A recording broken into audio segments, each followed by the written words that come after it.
ఈరోజు చాలా బాధ అనిపించింది నాకైతే మాట. ఎందుకంటే ఒక మార్నింగే కస్టమర్ ఒక ముసలాయన వచ్చాడు. ఒక 65 సంవత్సరాలు ఉంటాయి ఆయనకి. వచ్చి నోకియా పీస్ మంచిదే మొబైల్, అంతా బాగుంది, కండిషన్లో ఉంది.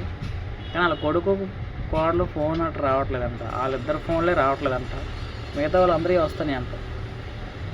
వాళ్ళిద్దరూ ఎందుకు రాలేదు బాబు చూడు, ఫోన్ ఏమైనా కంప్లైంట్ ఉందా అని అడిగాడు. నేనేం చెప్పాలో నాకు అర్థం లేదు. సరే ఇంకెవరైనా చేస్తే వస్తుందా అంటే అందరు చేసినవి వస్తున్నాయి, వాళ్ళిద్దరే ఫోన్లే రావట్లేదు నాకు, చూడు బాబు ఏ నెంబర్లు ఏమైనా నొక్కినా అని అడిగాడు.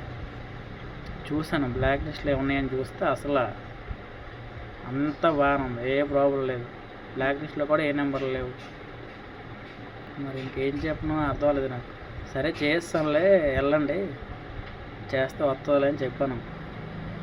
ఇప్పటికైనా కొద్దిగా అర్థం చేసుకోండి. తల్లిదండ్రుల మట్టుకి ఎట్టి పరిస్థితుల్లో మీరు ఇప్పుడు వచ్చి చూడకపోయినా కనీసం ఫోన్ చేసినా పలకరించండి బాబు, ఓకేనా?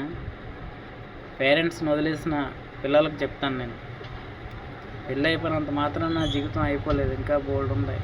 మనకే పిల్లలు పుడతారు, మనం కూడా పేరెంట్స్ అవుతాం. అర్థం చేసుకొని కొంచెం అలాంటి ముసలి కొంచెం పట్టించుకొని కనీసం మనం వచ్చి చూడకపోయినా ఫోన్ అయినా చేయండి చాలు. Okay, bye.